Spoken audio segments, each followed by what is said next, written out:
So I don't know if you've heard me say this before, but for the first Realignment, we had about as many people are in this room as a couple of weeks ago. We ended up having a couple thousand people that first year. We've got about 10,000 people this year. So thank you for making this into a big success.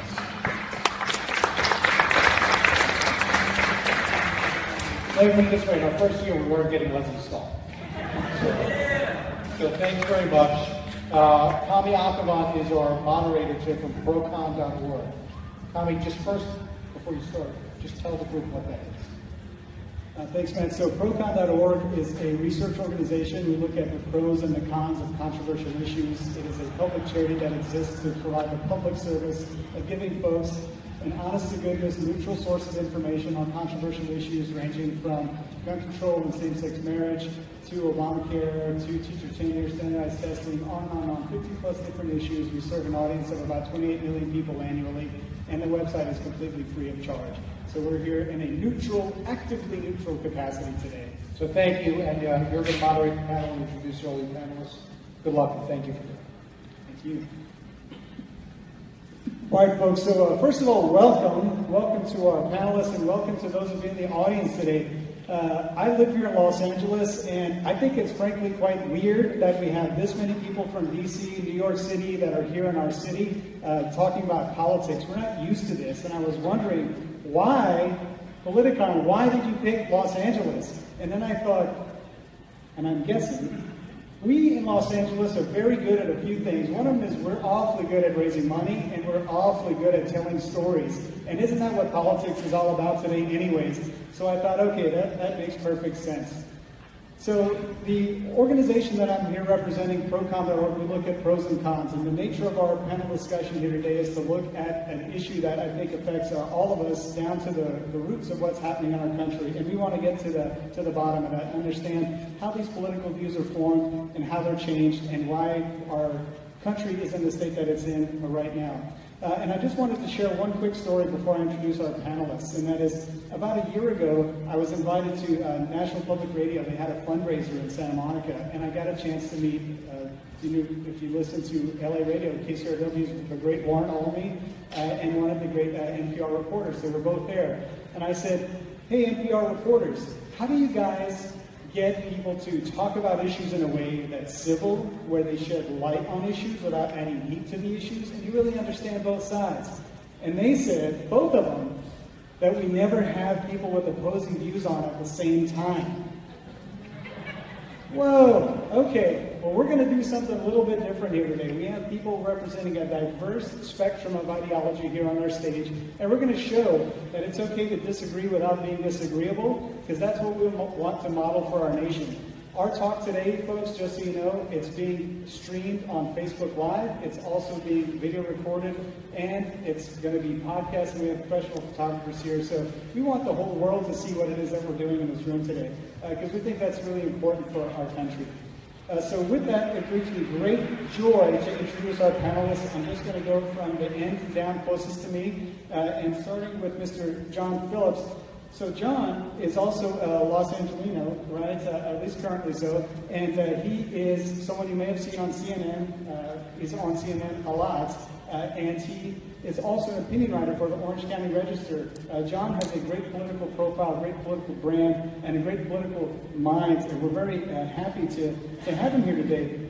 Among other things, John has also been a known Trump supporter. And I wanted to ask you, John, because you live here in Los Angeles, and this is not exactly Trump country, I wonder, whenever people ask you about Trump, are they looking to understand your views, or are they looking to argue with you? First of all, I want to apologize for squinting, because with this light in my eye, I feel like I'm being interrogated for kidnapping a Bloomberg baby. They kind of look at me like they're anthropologists looking at a monkey, in certain respects. Trump didn't do very well here in California. We're in the distinct minority, but that's okay. I'm a Republican that lives in California. That in and of itself is something that kind of puts you in a protected class. But you learn to live with it. You learn to deal with it. Most people are friendly. Most people don't hold your politics against you. And I'm used to surrounding myself with people who have a diversity of opinions, a diversity of backgrounds. You know, when you live in Los Angeles your entire life, all of your friends are Jews, gays, and Scientologists. So I'm used to everyone from every background, so it's not that big of a deal for me. Thank you, ladies and gentlemen, John Phillips. Next, I'd like to introduce someone I'm very excited to, was very excited to meet today. This person is someone who worked on the Newt Gingrich campaign. He's been a frequent writer to places like BuzzFeed and CNBC, Daily Dot. He's a staff writer for The Hill. He's also been on CNN many, many times. And of all of your amazing accomplishments at such a young age, Shamichael, the thing that perhaps struck me the most, and may strike you the most, is you had one of the most famous firings in American history. The firer-in-chief, Donald Trump himself, fired you from your position as the Deputy Chief of Staff in the Department of Housing and Urban Development, where I know you were very close with Dr. Ben Carson, and he famously fired you. And I wonder, Michael, do you think they made the right call? I mean, for me, I think it was the right call. No, I think, you know, when I wrote the column last year about Donald Trump, where I essentially talked about many of the problems that I saw in him as a candidate, whether that was morally, ethically, and some of the things that I think that we as a country should expect out of a leader, me getting fired, to me, was everything that I wrote came true. So all of my views, all of my concerns about his lack of discernment, his unpredictability, his inability to take critiques, even if those critiques are going to make him better as a leader, he lacked. And I think if you are going to lead, particularly a nation, you have to be open to criticism. Because how else can you grow? You have to be open to differing views, because you don't just represent the people who voted for you. You don't just represent 1/3 of the country. You don't represent red states or blue states. You represent the United States. And I think it is the expectation for us as people to expect out of our leaders that they live up to the rules, up to the traditions, up to the norms that we place above our leaders' heads. I think most people, by and large, would admit that there are a lot of things, expectations out of leaders that we probably don't expect out of ourselves. And that's why leadership is such a special thing, because not everyone is capable of doing it. There's a crown that we place above our leaders' heads, and with that crown comes so many responsibilities. And at that time, I did not think Donald Trump could live up to those responsibilities, and I think if we look today, I was probably right. Thank you, ladies and gentlemen, for Michael Singleton. Thank you very much, Michael. Now, folks, the next person I want to introduce, not only am I super excited to do it, my parents now have a higher esteem for me because I'm doing this. And folks, this person, you obviously know her from 60 Minutes. She's been perhaps the most recognized investigative journalist in our country today. She has done so many incredible things throughout her career. You know, you got the first interview with Donald Trump after he got elected. You've been in Guantanamo Bay interviewing people who were held captive there. You've interviewed Boris Yeltsin and Yasser Arafat, and you were the person who broke that Al Gore wasn't going to run again. You broke so many important news stories. You are really a national treasure, Leslie, and it is my great privilege to introduce you. And I have... Imagine if someone said to you, what's going on? Well, you know, of the many incredible things you do, and we could have a whole hour just about that, but one of the things that I really wanted to mention is that you wrote this fabulous book. It's called Becoming Grandma, The Joys and Science of New Grandparents. On sale right now. On sale right now. It is in the bookstore here, and it is a bestseller, and for a very good reason. It's terrific. Now, in that book, Leslie, you talks about this overwhelming, joyous emotion that sprang from you whenever you became a grandmother, and then you also talked about the scientific side of that, how it's really just oxytocin that was flooding your brain, and I liked how you talked about the emotional side and the brain side of things. And my question for you is, have you ever had that joyous oxytocin reaction in your life as a reporter? You're comparing my life as a reporter to holding my grandchildren? It's an interesting question, because you read about, well, you think that you're unique when you hold a baby, whether it's your own child or your grandchild. You think it's only you that's having this, and then you find out, no, it's all coming from brain chemistry. And the same thing is true in politics. I love my job, so I get very excited when I get to be a reporter and do these interviews, so something is happening within me. But we do think that we're unique, that we living something that just because Donald Trump is president is afoot. Thank you, and ladies and gentlemen, Leslie Stahl. And with that, I'd like to introduce the last of our very esteemed panelists here, and that is Amy Parnes. Now, Amy is a senior White House correspondent for The Hill publication. She has covered presidential candidates from her time at Politico to her time at The Hill. She got to cover Barack Obama for both of his terms, and in the process, she was so good at this type of presidential political reporting that you were given really access to the kingdom of Hillary Clinton, and were able to track her campaign, which you famously did in 2 books. One of them was the #1 New York Times bestseller. Wow, that was the book Shattered. It's incredible. If folks haven't read Shattered, it is a must-read whether you like Hillary or dislike her. It is an honest look at what happened in that campaign. Terrific. And so, Amy, you've obviously had a terrific career as a journalist, and my question for you is, when you were writing the book Shattered, you were able to have this incredible access because you did not expose the names of your sources. But we're at Politicon, and my question for you is, are any of those sources here, and what is that perception like for you? They're possibly here. They might be wandering around outside. I think one of the reasons why the book was so successful is because we didn't just talk to people on the outside perimeter, we talked to people inside the campaign. And this was their story, for good and bad. And I think a lot of people at the time talked to us because they believed that she would win, and they wanted their fingerprints on history. And a funny story, about a month before we turned in our book, we had been writing it all along because our book was due 2 months after the election, which would have been impossible to turn around. And so we turned in parts of the book to our editor at Crown, and our editor came back to us and said, "Hey, can we all get on a call today?" And so my co-author and I were kind of like, "Okay, what does this mean?"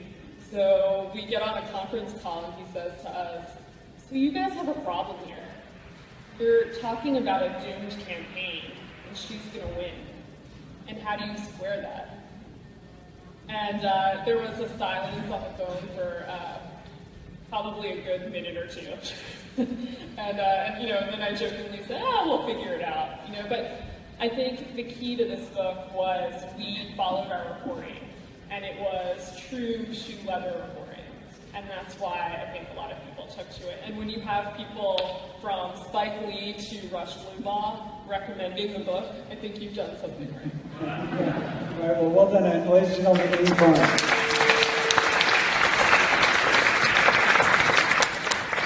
So the format of what we're going to do today is, because we represent quite a broad range of ideological perspectives here, I wanted at first to just demonstrate what listening feels like and sounds like. And so I've asked each of the panelists here to really just own the soapbox for about a minute or two. And in that minute or two, I've asked them to talk about why our politics are so divided today. Why is it that we can't disagree with each other, maybe even take a few swings, but then we go and have a beer afterwards? Why can't we do that anymore? Why is Thanksgiving dinner getting increasingly awkward year after year? Nobody really seems to want that, and yet that seems to be what's happening. So there's a lot of reasons to this. I'm being a little bit flippant about it, but there's deep reasons for this, and I was hoping we can kind of get to the bottom of this, these political beliefs and where they form and what it takes to change them.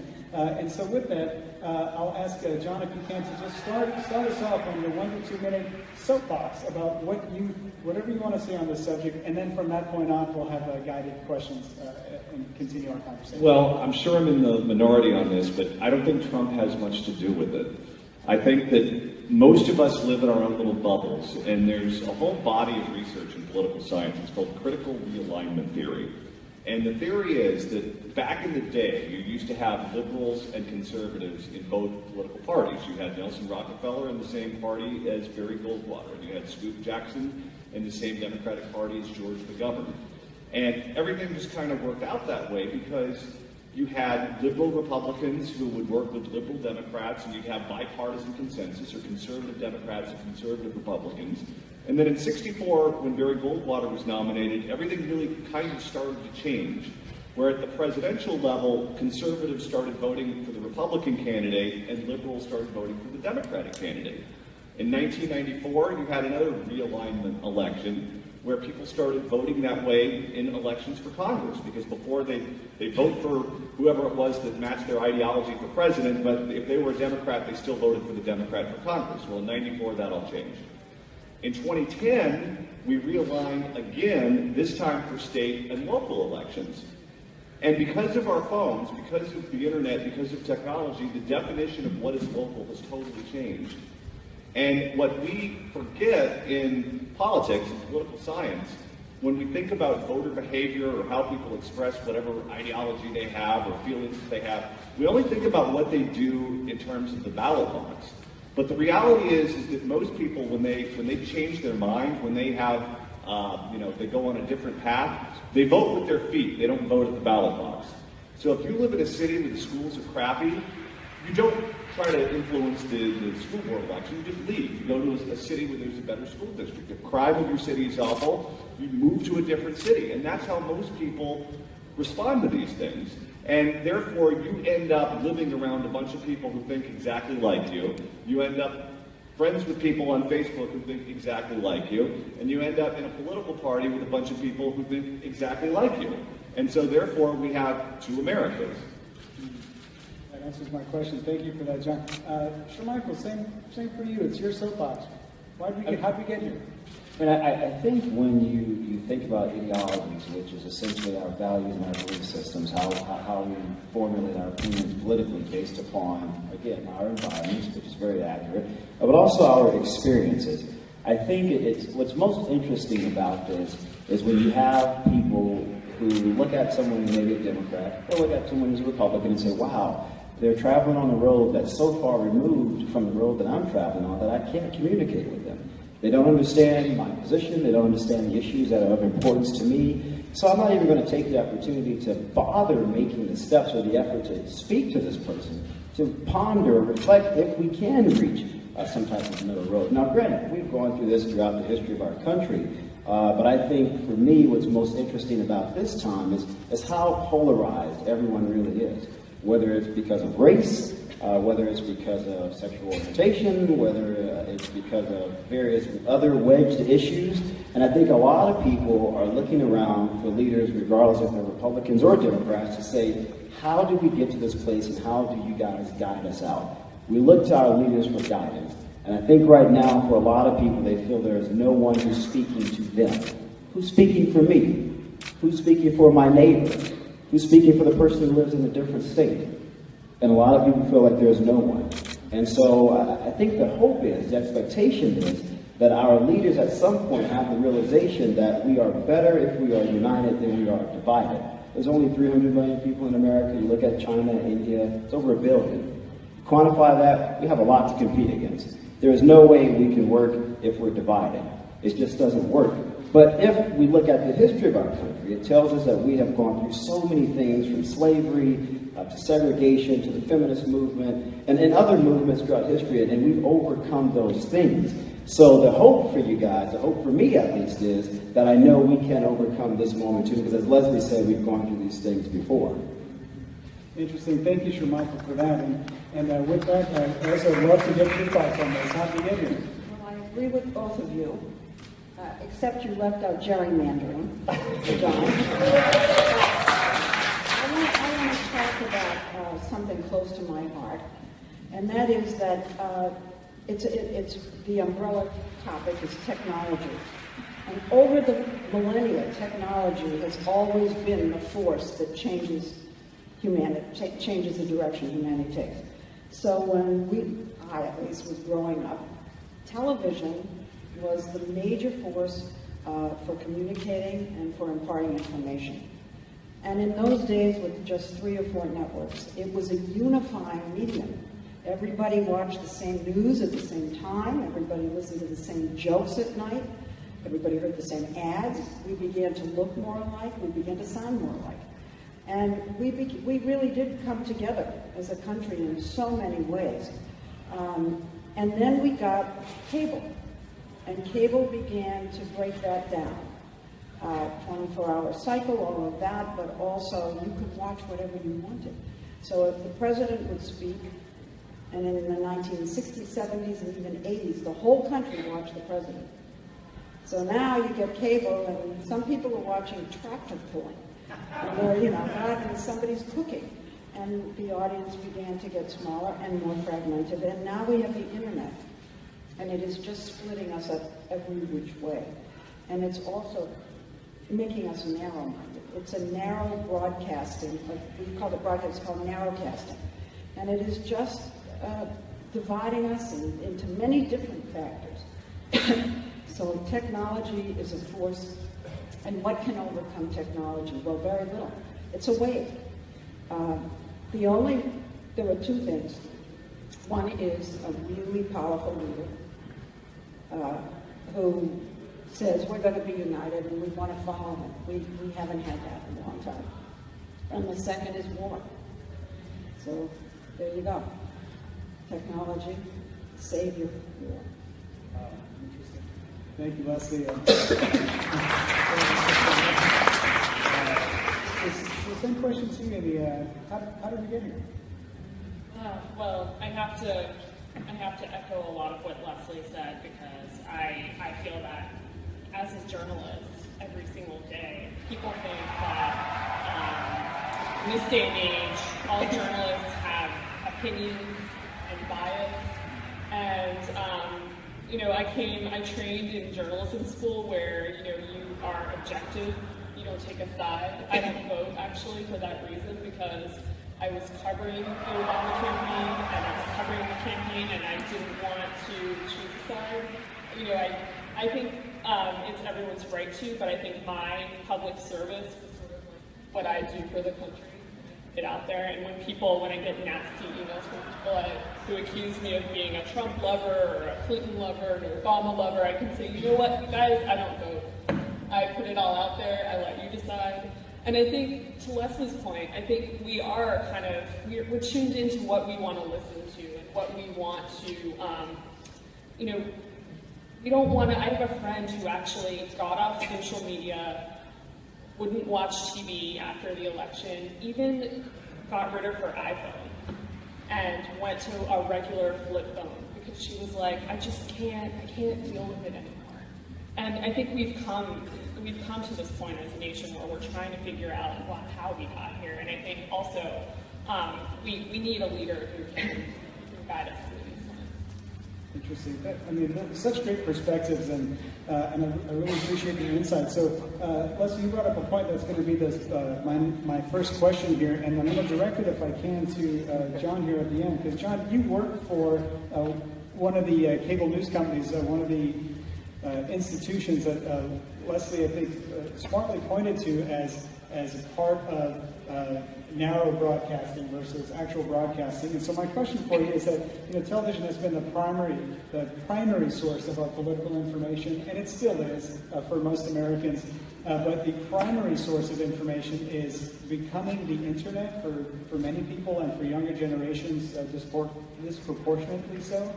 And without the ABC, CBS, NBC, those unifiers where everybody got similar messages, similar times, from similar voices, and this splintering through the cable news network systems, I wonder, how do you think it's affecting our civic culture? Well, I think that people are looking for confirmation bias. Everyone wants to watch television to see some guy in a suit say exactly what they believe, or people want to read a newspaper that prints articles that confirm every single one of their biases, or can confirm what they already thought about the subject. It reminds me of this episode of Seinfeld, when Kramer was trying to put a will together because he thought he might be dying. And so he I guess, decided what he wanted to do and typed it up, and he presented it to Jerry, and he said, here's my will. And Jerry said, well, did you go to an attorney, a probate attorney, to make sure this was done correctly? And he said, no. And he said, did you do anything to make sure that this will hold up in court? And he said, no. And he said, well, what makes you think that anyone will believe this? He said, it's typed. And I think that people feel like they're validated when they see what they believe in print, when they see what they believe on television, and so people seek it out. And then you're friends with people who think like you, so you see those links on your Facebook feed or your Twitter feed, and it just reinforces everything that you already came to the party with. I see. Well, it's a great perspective, and you talk about it in the context of cable news, and I definitely want to get to social media. But continuing on the cable news line of thought here, Sharmichael, similar question for you. You work for CNN. Do you find that cable news and not just the creation of, but the intense popularity of cable news now, where MSNBC, I think, was passing the networks in its top ratings, and Fox have been for years and for political coverage. And I just wonder if you think it's part of the problem, or is it part of the solution, that we needed more diversity in our media? I certainly think we need more diversity, because I think it's accurate to say that people will look and seek validation in what they believe. Everyone wants to know if what I think is it true, is it real, can it be validated by someone that I respect? And I don't necessarily think there is an issue with that. I think the issue becomes when people that we see on cable news, whether it's myself as a commentator or a host of shows, are saying, well, not only am I going to validate you, but this is the only way. So whatever truth that I am telling you, that's it. And anything else that may be antithetical to that, don't listen to it. I think news has a responsibility to be as objective as possible. That is the number, at least in my view. And again, that goes back to the problem, the root of the problem. What is the expectation that we have out of journalists? And I think journalists such as yourself understand expectations. And you give the facts and you say, I'm going to interview someone the best of my ability, and I'll allow the people who will watch this interview to formulate their own opinion. And I think that's the expectation we should have by and large. But a lot of them aren't news anchors. I think they're talk show hosts. That's a good point. And so that was, here's something that drives me crazy, and I'm sure every one of us are going to be driven crazy by this. At some point, the press, that word went away, and media is now the word. And everybody is in media. Everybody, Rush Limbaugh's media. You name anybody on television and they're in media, and so are you, and so are mine. 60 Minutes correspondents who have had our opinions surgically removed. We are so objective, they just, they've been zapped out. And we're media, so we're all one thing to the public. So that drives me out of my mind. But when I was listening to what you were saying, I was thinking about who is listening to these shows in terms of numbers. And the evening news broadcasts, which really do try to be as objective as possible, have a much larger number of people tuning in than any of these cable outfits or anything on the internet, maybe except for the president's Twitter. But aside from that, so I'm not 100% sure how the vast majority of people in the country are getting their news. I'm not exactly sure. I mean, there's a huge number watching Fox, but there's also a huge number watching CNN, and there's an even larger number just watching standard, good old evening news kind of news. So there's something, I don't know, something that we're just getting out of the air. Can I tell a story that happened to me on the campaign? Let me go back a step and say that of all people, Alan Greenspan gave me the most brilliant political lesson that I've ever heard. And that is that a really, really brilliant, the definition of a really brilliant, genius politician is that he catches the wave of public opinion like a surfer in just the right time, before any other politicians, but after it's really bubbling in the public.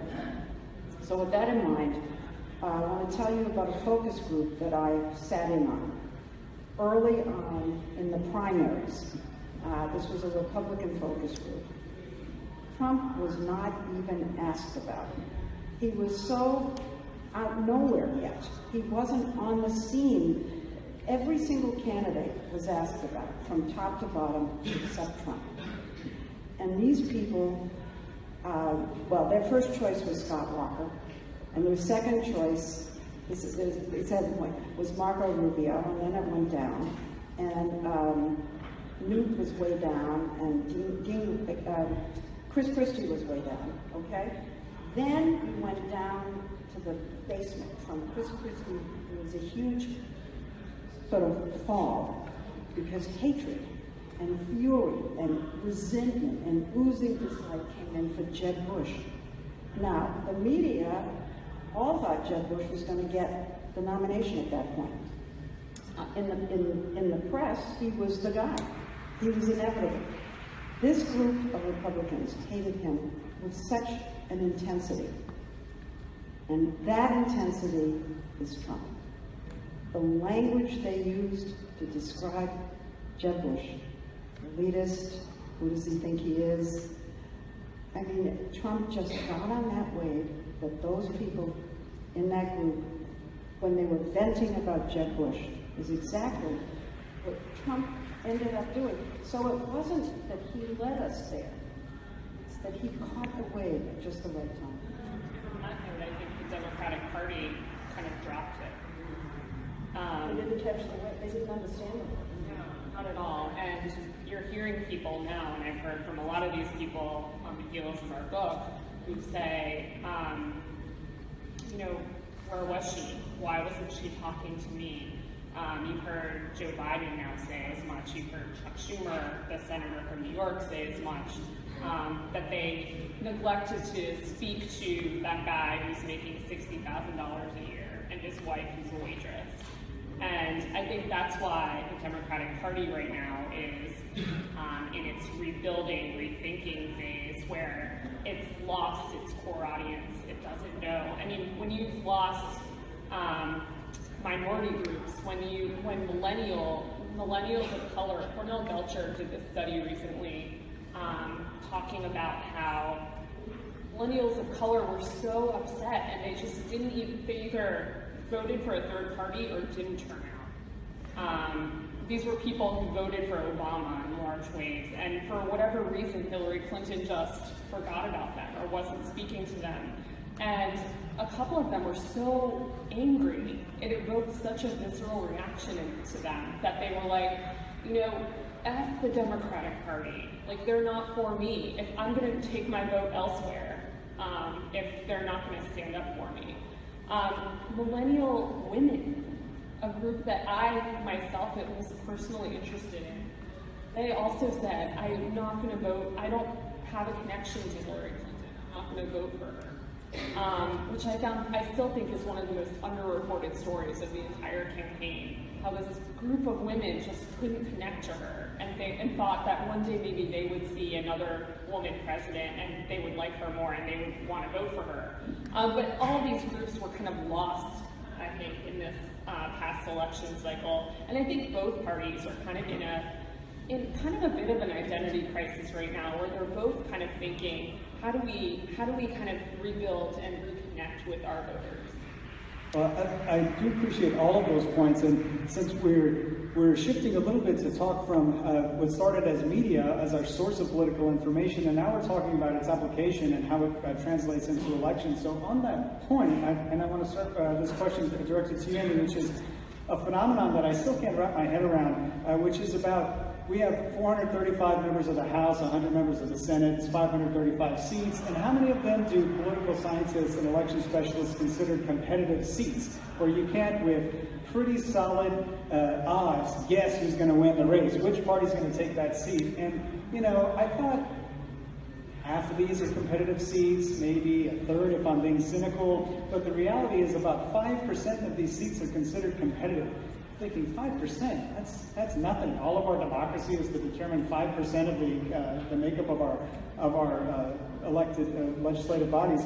That didn't make sense to me. So I'm trying to jive that in my head, and I need your help here, folks. How is it that we have 5% competitive seats in our legislature at the federal level, and the congressional approval ratings are way down there, right? Maybe at or below used car salesmen, somewhere around 15% approval ratings.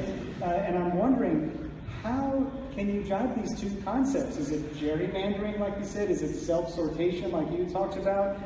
Is it voting patterns? Is it something else? Like, how do you explain that gap?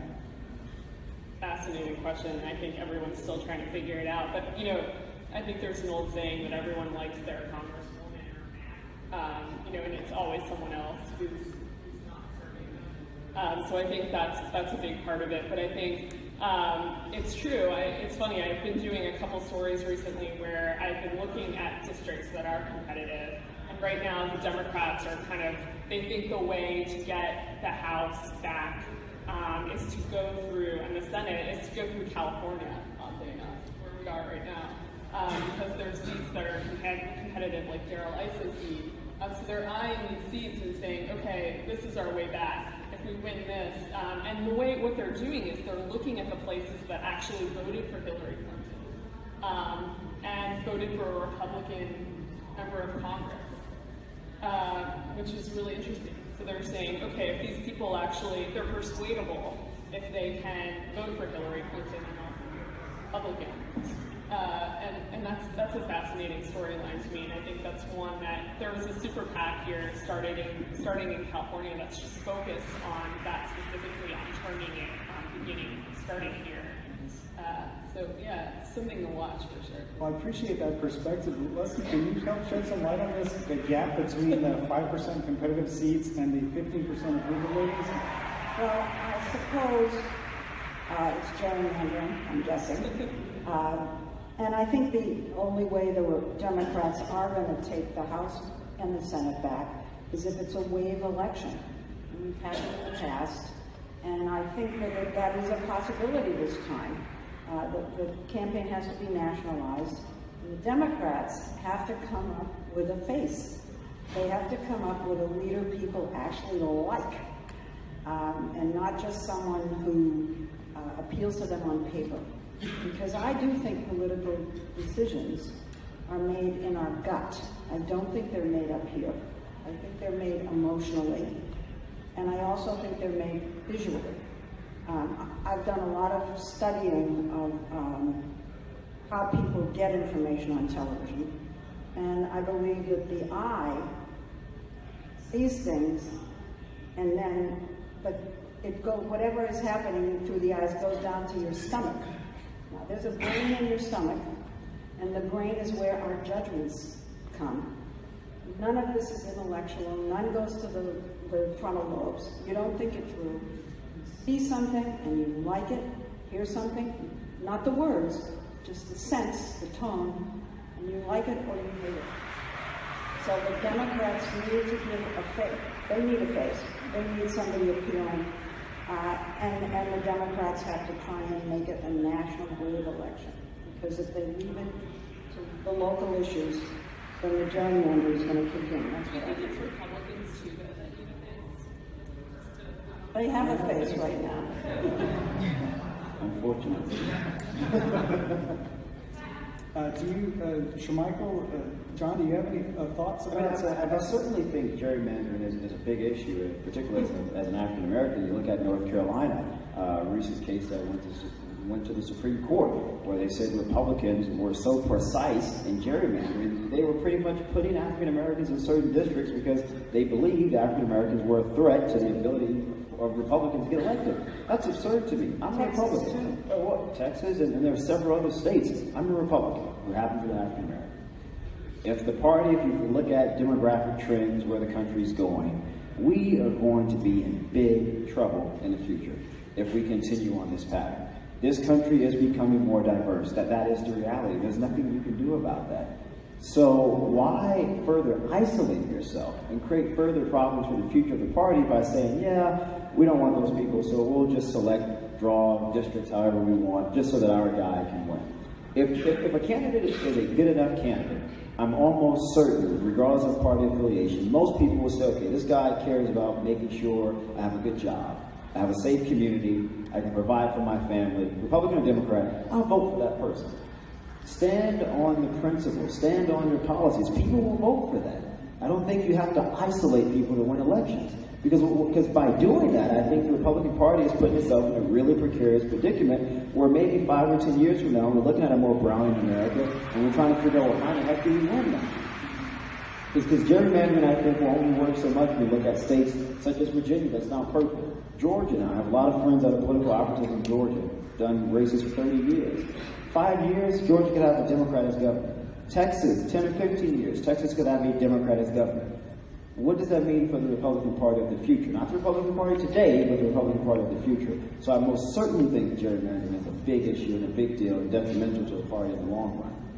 I think it's two issues. One is that incumbents almost always win re-election, and there's no term limits on Congress. So just reflexively, people vote for the incumbent. The second issue is that Democrats gerrymander differently than Republicans. Republicans just want to win the seat. Democrats want to make sure we have an Asian district over here, we have a black district over here, we have a Latino district over here. And when you do that and you try to cut it up in certain ways, it's just not necessarily for your partisan advantage, you're going to end up with a lot of seats that you win 80-20, and we're going to end up with a lot of seats that we win 55-45. If the objective is just to win the seat, then you're going to win more seats than if the objective is to pick who the winning candidate is going to be. Maybe I'm too much of an idealist here, but I think if I'm a Republican and let's say I decide to go back to Atlanta where I went to college, which is a very Democratic city, and I want to run for Congress, I believe if my positions are sound enough, if most people feel this guy actually cares, regardless of where I am in life, regardless of what my beliefs are, he will do the best he can to represent me, they will vote for you. I truly believe that. And I think it's so unfortunate when you have members of Congress and politicians that say, oh, we want a black district, or we want an Asian district, or we just want a Republican district or a Democratic district. Stand on your principles and your values, and if they are good, people will vote for you. I appreciate those points, and thank you very much, Bill. You know, part of the whole point of this discussion that I really wanted to focus on was what I describe as those feelings at the Thanksgiving table and why it is just so increasingly difficult for us to communicate with one another, especially with people who have different political ideologies.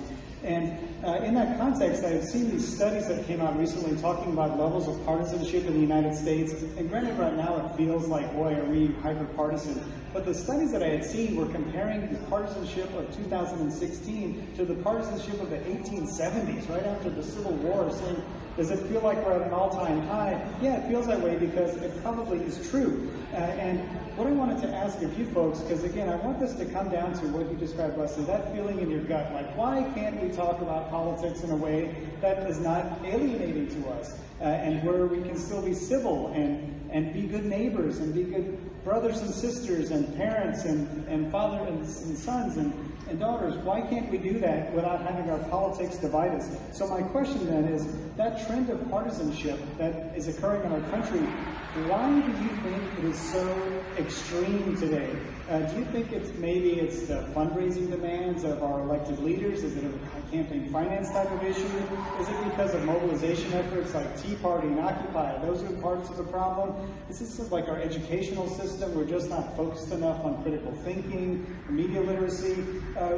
What do you think it is? And where do you think it's going? Is this trend going in a place that's ugly to you, or is this trend going in a place that gives you some hope? And then, if I can, John, I'd like to start with you. Well, I disagree with the notion that it's worse now than it ever was before. I mean, things got pretty heated during Watergate.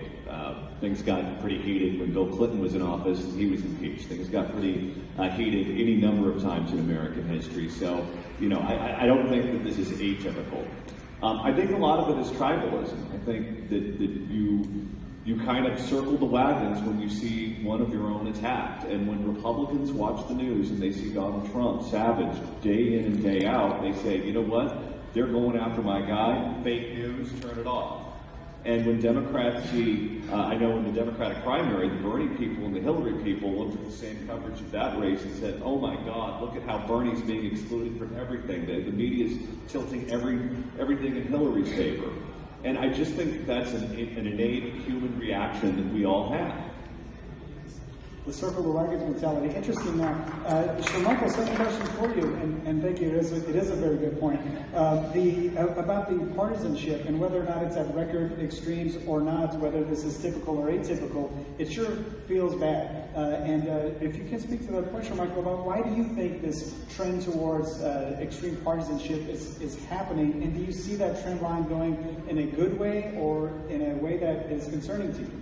I mean, it's certainly concerning to me, but I don't think it's something new. I mean, as I stated before, we looked at throughout the course of our history as a nation, we have had a lot of issues, horrible issues, and we have been able to overcome all of those things. I mean, remember, there was one point in time members of Congress were having gun battles. Remember these things? The 1800s.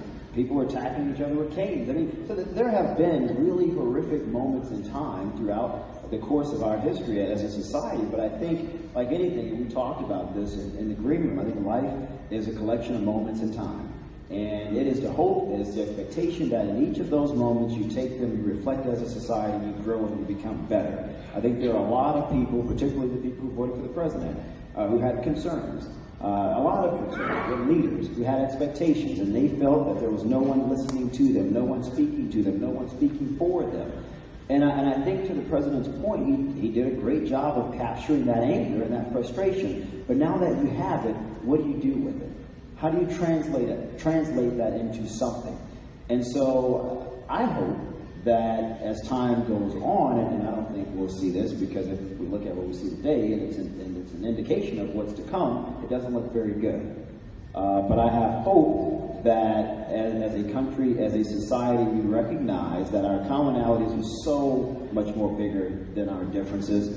And I've always believed that it's differences that make us all unique.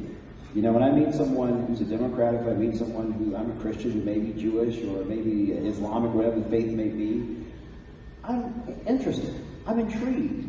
So because a person is a Muslim, should I look at them differently? Or because someone's a Democrat, should I look at them differently? Or because I grew up in the city and someone grew up in rural America, should their concerns about having a good, decent life not be important to me? I think the fundamental question we have to ask ourselves, what do I owe my fellow American?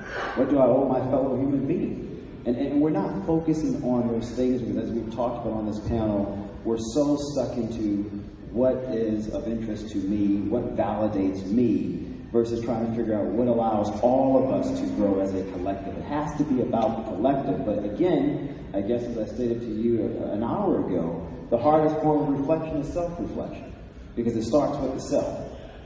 You have to be able to look in the mirror and realize, crap, maybe I do have some issues with some of the things I believe. Maybe there is something wrong with some of the positions that I have maintained. And if you're able to start with the self, then you come together as a collective, and then you're able to better move forward. But again, you're only able to control that self. You're only responsible for that self. And if you cannot reflect critically on your own internal issues, it's going to be pretty darn difficult for us to grow as a society. Oh, thank you for that. Well, I agree that this is not, in terms of polarization, the worst time ever, because I remember Watergate quite distinctly, that era.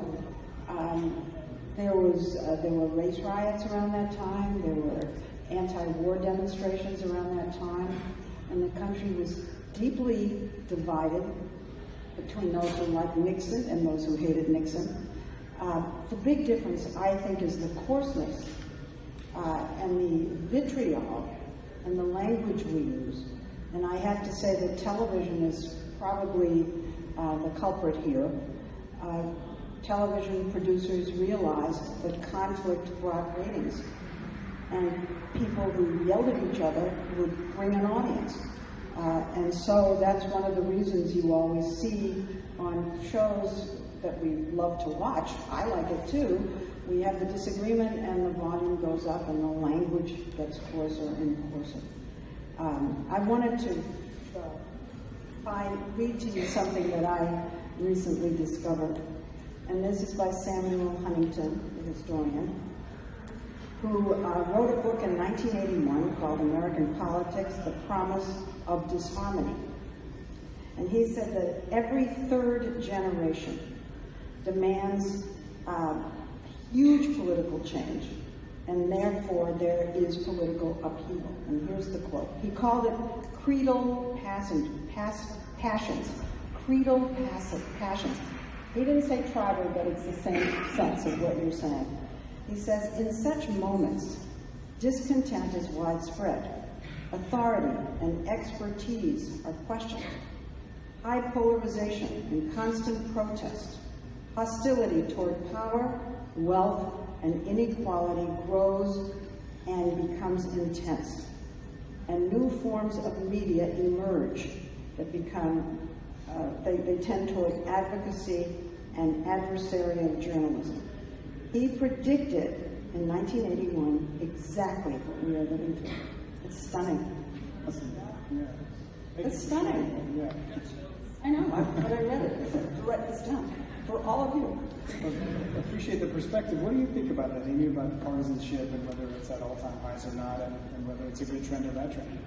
I mean, I do agree with the rest of the panel that we have seen similar moments, but I do think that social media has made it worse as well. I think it's the cable networks, it's social media. I hear from people all the time, every day, who think that, they're right and something I wrote is garbage. And it's funny, yesterday, 2 people came up to me. I wanted to bring this up here because I thought it was apropos, but one woman, I was standing in line at a food truck to get some food, and she came up to me and said, "I'm not a fan." And you said, "Thanks, Mom." I actually, part of me was like, oh, you want to cry. But, so I was, we're here at a political convention, and even though I was starving, I stepped aside and I said, okay, tell me why you're not a fan. And she said, I haven't read your book, but, which is always, what you want to hear. But I hate all the coverage of it. I think it's garbage. I hate how you presented Hillary Clinton. I love Hillary Clinton. She got such a bad rap in this election. You're to blame. You wrote all these negative things about her. And I was like, well, first of all, thank you for your opinion.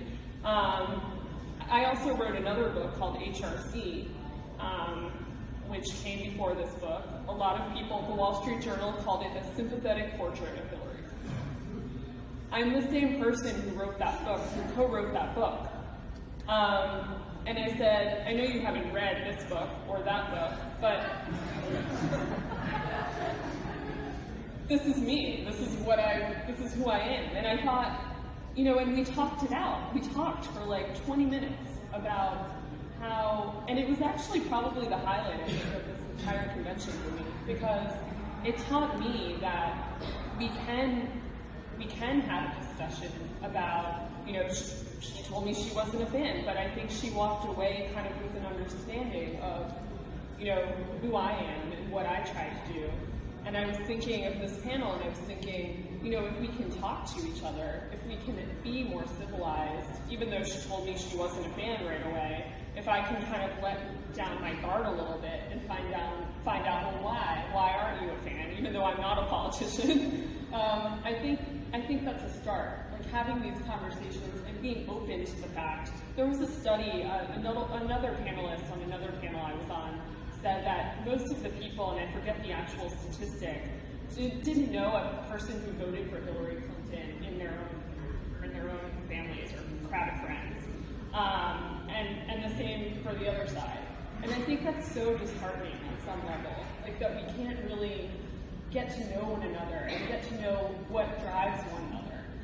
I know what you mean, and that's a great segue to my last point here. So we've got about 3 minutes, folks, so I'm going to do this in a speed round format. And what I wanted to mention is that, so I talked about ProCon, the organization that is sponsoring today's discussion. We constantly present conflicting information in side-by-side format. When we asked our audience, how many of you changed your mind based on what you read at ProCon? I crossed my fingers and thought, oh, if we get 5%, I will high-five my mom. We got to 36%, and I thought changing 36% of people's minds with information, you can't do that with a weapon, right? And I was very heartened by that. So what I wanted to ask for our speed round here is if you can tell I want to know for myself, but maybe you can help a lot of us here understand. When you are consuming information, how do you make sure you always get the counterpoint? And to quote another famous Angelino, how do you check yourself before you wreck yourself? Right? That's what we want to know. How do you get counterpoints? How do you triangulate the news? How do you consume information so we don't put ourselves in these echo chambers and filter bubbles? I think you read everything. You read everything and you watch everything, and once you see what's out there, you can pretty much tell, or hope to tell, what the truth is that way. And frequently, I even start with reading publications or hate-watching TV shows that I know are going to present the opposite side of what I believe, because I just want to know what the other side is thinking.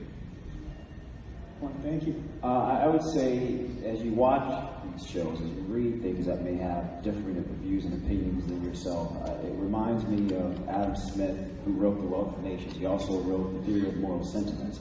And if you read the first chapter, he talks about human conditioning, how we relate to one another. And there's a quote where it says, imagine how you yourself would feel in a like situation.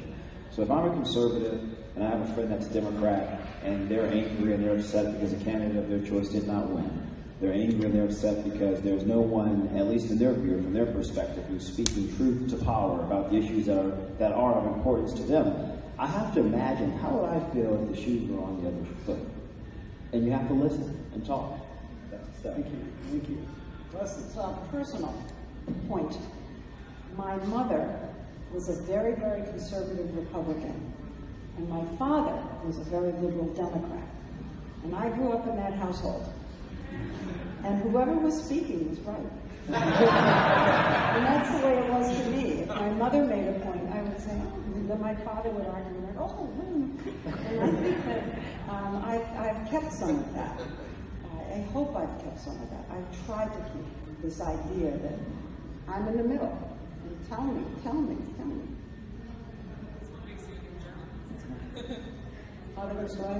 Everything goes back to your mother. How about for you, Amy? Repeat the question, because we've talked about so many Yeah, so ideas. the question is about making sure you're constantly exposed to a contrary point of view, an opposing point, to check yourself before you wreck yourself. How do you do that? I think it is. It's talking to both sides. It's hearing people out. It's that story I just told about listening. I think we do a lot of talking and not enough listening. And as a reporter, we're trained to listen. You know, I don't like these kinds of things because I feel like they're like the spotlight is on me, and I shy away from that. I tend to a little bit. But I think more listening, less talking. I think that takes us at least another step in the right direction. Well, folks, I appreciate your time very much. Let me just point out what I think is awesome. So we have a Trump supporter, someone who was fired by Trump, someone who did Trump's first interview as president, and someone who was covering Trump. A very diverse panel here.